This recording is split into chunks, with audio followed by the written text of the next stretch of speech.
we have conflicting reports out of Bakhmut, a city in eastern Ukraine, which has been the front line of the war for nearly a full year. Now, what do I mean by conflicting reports? Well, let me just put up a little montage of Google headlines here.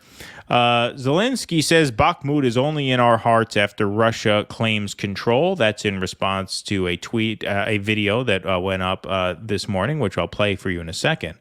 But here, Ukraine. Zelensky denies Russian claims to have taken Bakhmut. Russia-Ukraine live. Zelensky says Bakhmut is not occupied. Zelensky refutes Russian claim that Bakhmut fell. Russia claims capture of Bakhmut. So basically, Russia claimed victory. Ukraine said, no, it was not a victory. And then, obviously, Zelensky at the G7 today made some news by referring to the city in this way. President Zelensky, is Bakhmut still in Ukraine's hands? The Russians say they've taken Bakhmut. I think no. But you have to understand that there is nothing. They destroyed everything. There are no buildings. It's a pity, it's tragedy, but for today, Bakhmut is only in our hearts. There is nothing on this place. So just ground and a lot of dead Russians, but they came to us. So that our defenders in Bakhmut, they did strong work. And of course, we appreciate them for their great job. Great job. They didn't take Bakhmut, but there is no city of Bakhmut. It's drowned. It's over. It exists only in our hearts. That sure looks to me like someone trying to put a spin on what was a crushing defeat. The numbers don't lie here, chest pounding and propagandizing aside. Bakhmut before the war was a city of 71,000 people. Latest population estimates for the city, just over 4,000. So you're talking about over 90% of the city has been decimated.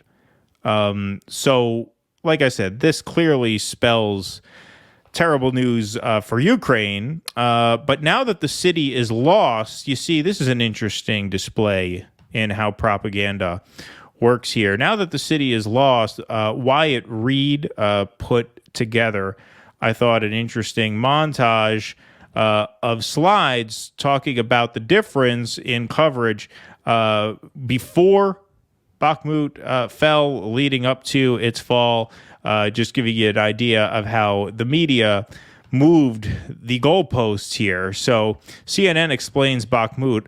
October 20th, 2022, the significance of the city cannot be overstressed. Go to March 2nd, 2023. While Bakhmut's strategic importance should not be overstated, its capture could still carry a very welcome symbolic impact for Russian President Vladimir Putin. Go here to March 26th, 2023. Since last summer, the city has been a stone's throw from the front line, so its capture would represent a long sought-after success for Moscow's forces and bring some limited strategic value. And now, May 20th, yesterday, if confirmed, Russia Bakhmut's capture would mark the country's first gain in months, but the city's symbolism always outweighed its strategic importance. Little copium there, if I have my words right, if I'm getting my online lingo right. Little reluctance to face reality there. Now, well, why do we bring this up? Obviously, because this is just obviously a case that we made at the very start of this. This is an argument that Donald Trump makes. What did he say on the CNN town hall? He says, you wouldn't have all of these cities reduced to nothing if there were no invasion. Is that not the bottom line? Like, is that not ultimately what this comes down to? But, a few of the Ukraine hawks, a few of the chicken hawk libs with the, flag emojis on their profiles and stuff, they seem to be buying the narrative and parroting the narrative that, the fall of Bakhmut is really Not much. Here's a very nice guy. Really shows a lot of concern for the Ukrainian people. Don't you think? 9+ months, bro. Congrats on taking a city with the laughing emoji and everything. The laughing emoji. Yeah, really, really classy. Congrats on taking a city with no tactical or strategic value, only symbolic. That's and a wicked burn. That's going to keep Putin up tonight. Yeah, right, exactly. 70,000 dead Russians for a pile of rubble of no strategic importance. That's a very respectful way to reference this Ukrainian city, which was the front lines of a very brutal war for almost a year. Just shows how hollow all of the sentiment is, right? Bakhmut was the front lines of this war. At one point, I think the average lifespan on the front lines of this war was 14 minutes. 14 minutes you were expected to last on the front lines of this war. Wow. We are an ocean away here. We don't feel this the way the Russians feel it and the way, obviously, the Ukrainians feel it. But, now, of course, that it's lost, it was a symbolic victory, right? This actually bore no real significance in terms of the long-term arc of the war, which who knows?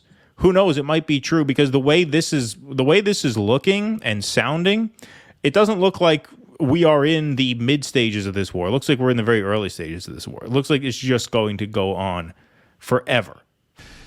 Please clap.